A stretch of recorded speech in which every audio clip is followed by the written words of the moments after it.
Avec vous, Aram, vous recevez ce soir Monsieur Yoro Moussa Diallo. C'est à vous. Merci beaucoup, Chérif Diop. Il est le secrétaire général du ministère de l'économie numérique et des télécommunications. Bonsoir, Monsieur Diallo. Merci d'être là. Bonsoir, Madame Touré. On va d'abord parler du forum du numérique qui s'ouvre demain à Diamniadio sous la présidence du chef de l'exécutif. Sur quoi vont porter les discussions? Alors, merci beaucoup de me donner cette opportunité de parler de ce forum du numérique qui est un grand événement, qui a sa deuxième édition. Et je précise que lors de la première édition qui s'est passée en 2018, le président de la République avait rencontré la jeunesse et le président de la République avait, dans le cadre de ce forum, initié et annoncé beaucoup de stratégies dans le cadre du numérique. Et aujourd'hui, nous en sommes à la deuxième édition qui a pour thème général le numérique au soutien de la pandémie et de la relance de l'économie. Donc je pense que ce thème est assez central et ce thème nous édifie un peu sur ce qui va être débattu au sein de ce... Avant d'en venir au thème, vous avez dit que lors de la précédente édition, le chef de l'État avait fait des annonces. Est-ce qu'entre-temps, tout cela a été mis en exécution ou il y a encore des chantiers sur lesquels il y a encore des efforts à faire? Effectivement, lors de la première édition, le président avait annoncé des mesures fortes, notamment la mise en place d'un grand prix du chef de l'État pour l'innovation numérique. Et cette année-ci, ça a été organisé et nous allons récompenser un récipiendaire, un Sénégalais. Et il y a d'autres prix qui sont des prix spéciaux, prix spécial jeunes et prix spécial femmes. Donc il y a également une autre mesure qui a été mise en application relative au financement des jeunes par l'ADER, notamment en mettant en place une cagnotte de 3 milliards. Donc ces 3 milliards sont effectifs et depuis 2019, on est en train de financer des jeunes dans le cadre du numérique. Mais également, nous avons la mise en place de la stratégie SN 2025 avec le plan d'action qui a été actualisé.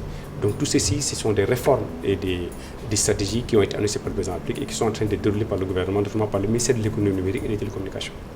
Alors, pour faire la même chose que Aram, pour sortir de la thématique de demain et m'arrêter sur la problématique du numérique, pour certains Sénégalais, dans leur perception, on n'en est qu'à l'état de la théorie. Quand on parle de numérique au Sénégal ou dans certains pays, c'est un rêve, c'est une vue de l'esprit.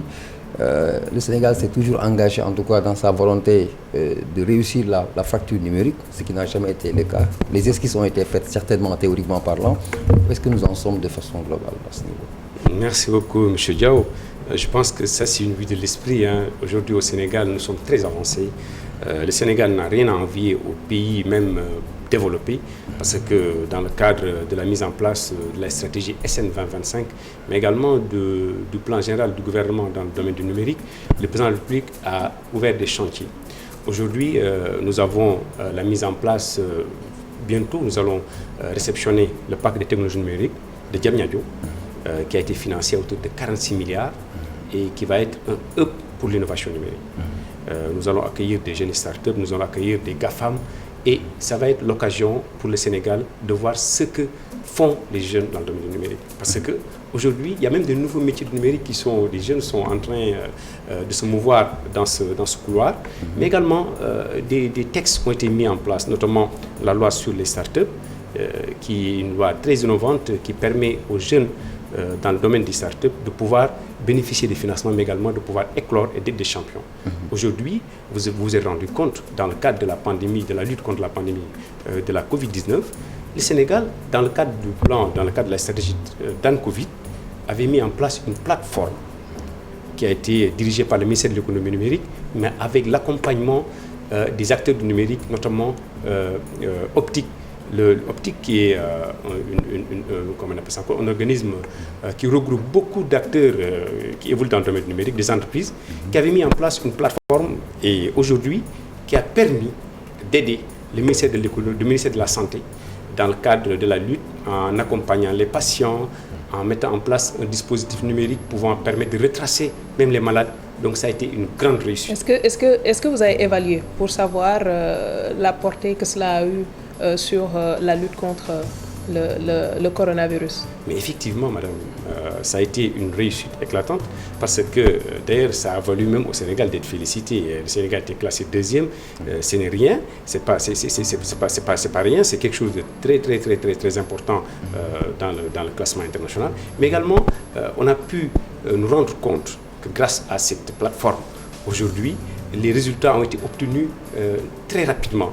Quand des patients ont été déclarés malades, les médecins ont pu accéder immédiatement à leur dossier et la transmission a été arrêtée parce qu'on a pu, avec cette plateforme, retracer les contacts, avoir une stratégie qui a été élaborée et qui a été mise en place dans le cadre de la lutte contre cette Covid-19. Donc je pense que ce plan d'An-Covid a été un réel succès pour le gouvernement du Sénégal et pour la population sénégalaise.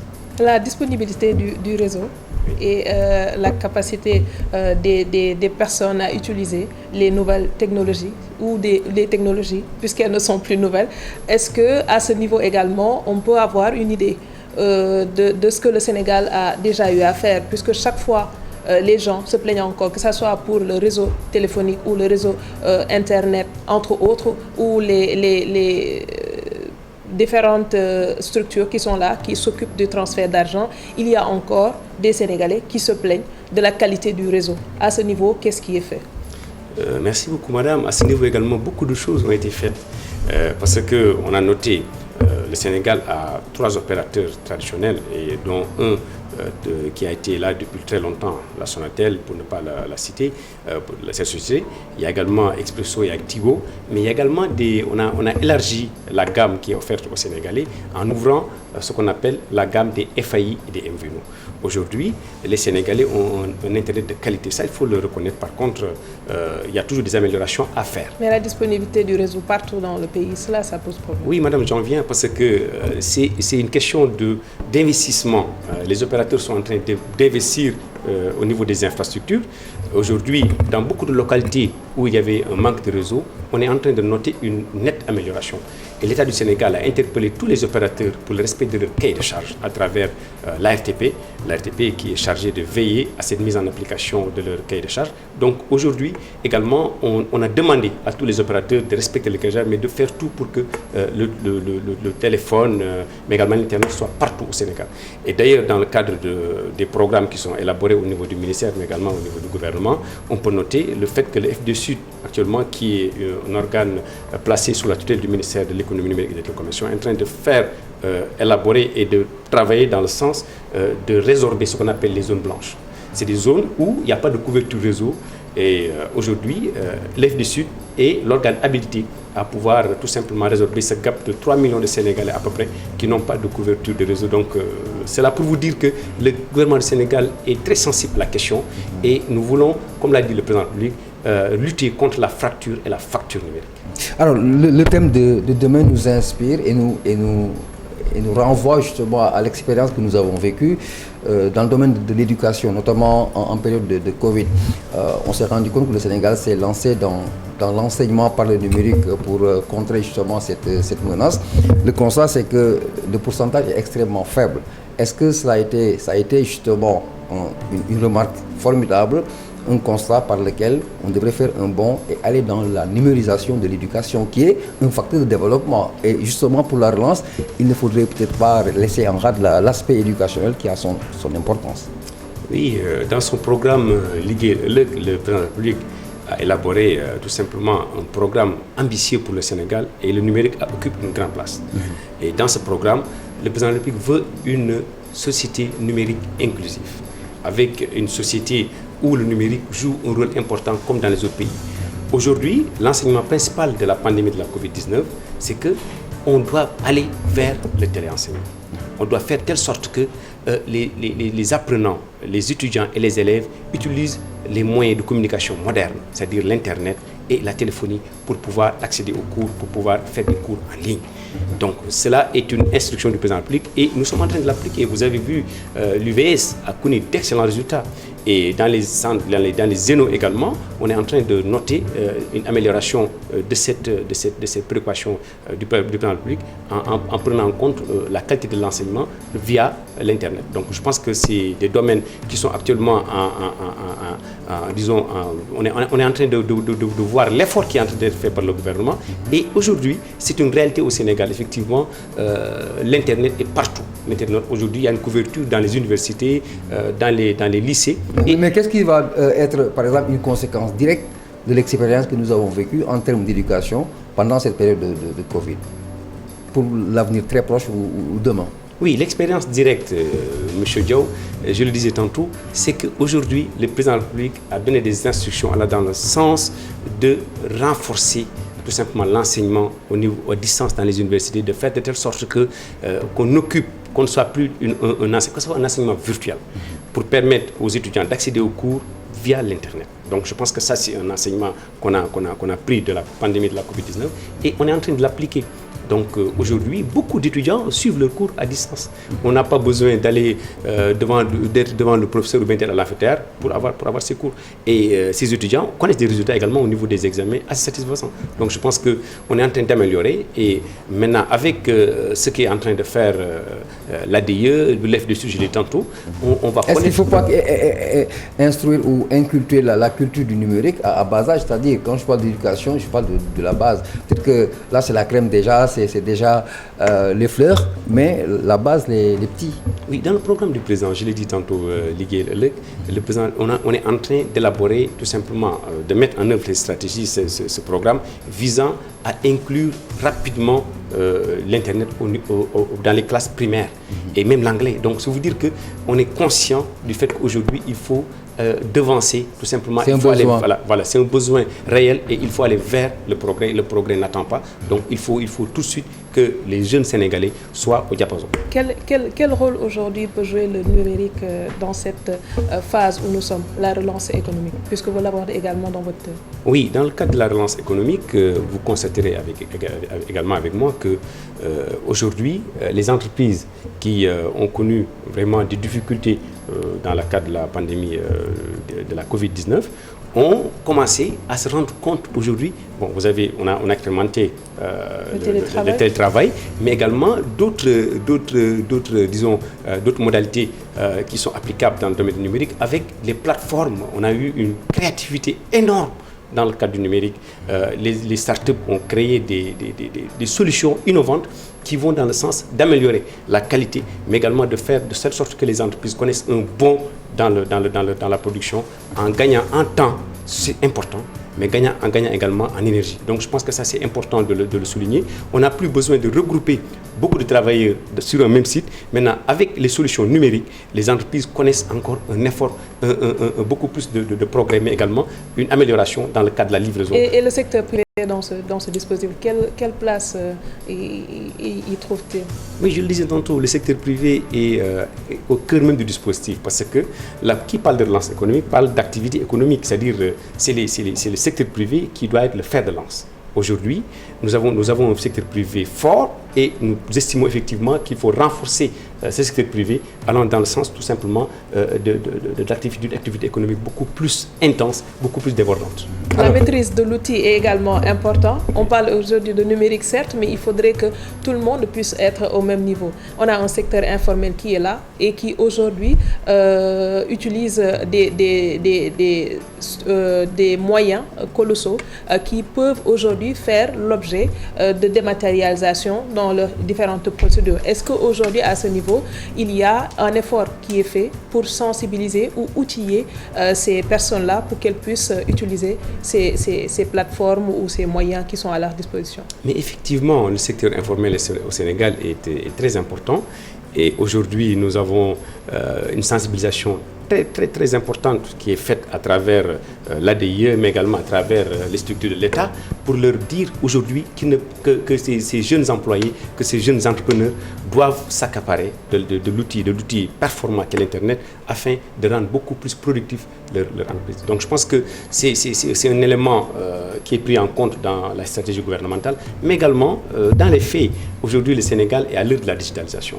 Au niveau de l'administration, au niveau des entreprises, mais également au niveau du privé, l'État du Sénégal a mis en place un dispositif allant dans le sens tout simplement de réduire le contact, de faire de sorte que les populations, où qu'elles se trouvent au Sénégal, à Kédougou, à Tambacounda, puissent accéder à des plateformes, puissent avoir des services sans se déplacer. Ça, je pense que c'est important de le souligner. L'ADI est en train de faire un remarquable travail dans ce domaine. Alors, vous avez parlé tout à l'heure de l'informel, et si on parle d'informel, on pense justement aux artisans, qui sont une frange très importante dans notre activité.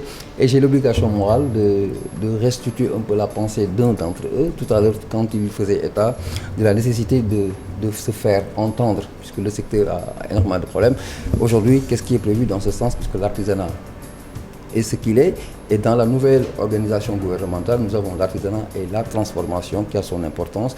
Alors, dans ce secteur, qu'est-ce qui est spécifiquement peut-être prévu pour booster un peu la relance et aller vers le développement? D'abord, je vous remercie M. Diaw. D'abord, dans ce sens, je crois que récemment, vous avez suivi un séminaire qui a été organisé par le gouvernement, notamment le ministère le ministre Dame Diop, qui consistait à former des jeunes dans le domaine de l'artisanat, qui sont dans l'artisanat avec les outils du numérique.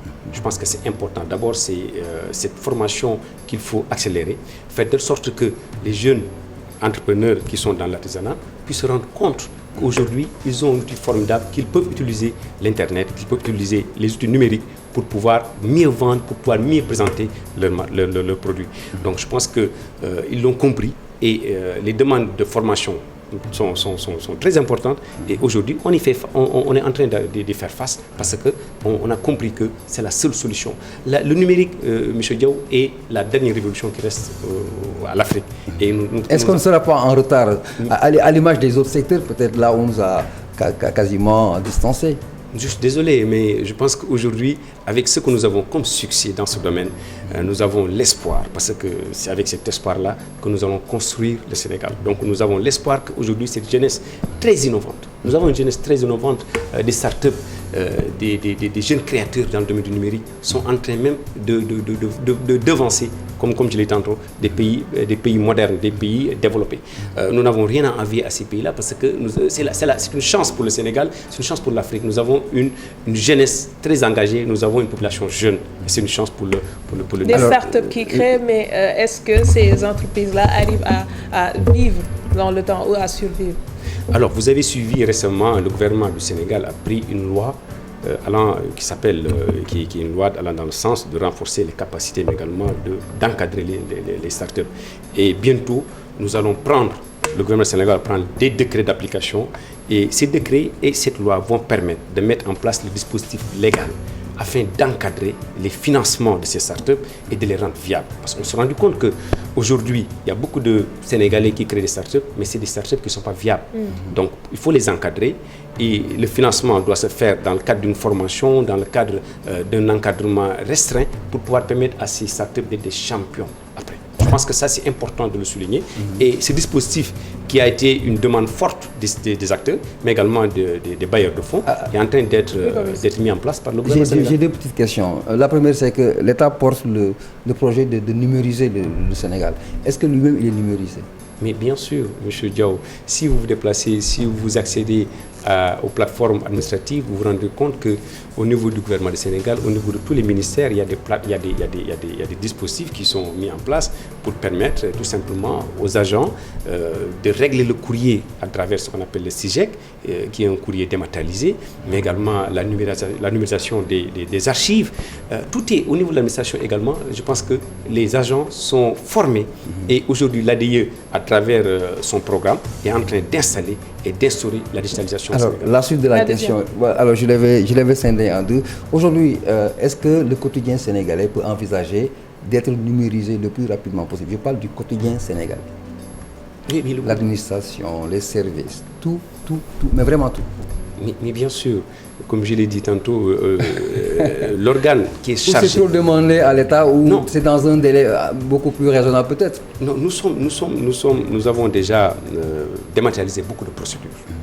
Aujourd'hui, au Sénégal, beaucoup de procédures sont dématérialisées et cela va continuer dans le sens de l'amélioration de la qualité qui doit être servie, de la qualité de service qui doit être une précaution pour les Sénégalais. Donc je pense qu'aujourd'hui, à tous les niveaux, vous allez constater que la numérisation est une réalité.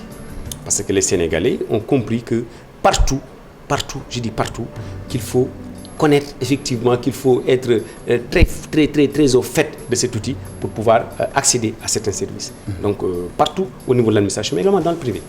Les achats en ligne, nous avons le e-commerce, nous avons des moyens qui sont colossaux, qui sont mis en place par les banques, par les institutions financières, mais également par l'État du Sénégal pour pouvoir permettre le développement, je l'ai dit tantôt, de ce e-commerce qu'on va bientôt peut-être dénommer e-business, mais également au niveau de l'administration, toutes les procédures, beaucoup de procédures dématérialisées. Donc je pense que ça c'est un fait, c'est un constat et cela va s'améliorer. Le Grand Prix du chef de l'État pour l'innovation du numérique, comment est choisie la personne qui sera distinguée?